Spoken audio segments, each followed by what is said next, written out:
In 2004, the world bore witness to a devastating event, the Indian Ocean earthquake and tsunami.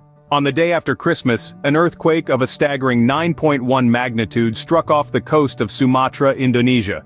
This triggered a series of tsunamis that swept across 14 countries. Unseen giants, waves reaching heights of 100 feet, wreaked havoc on unsuspecting coastlines. The aftermath was heart-wrenching. Over 230,000 lives lost, millions left without homes, communities in ruins.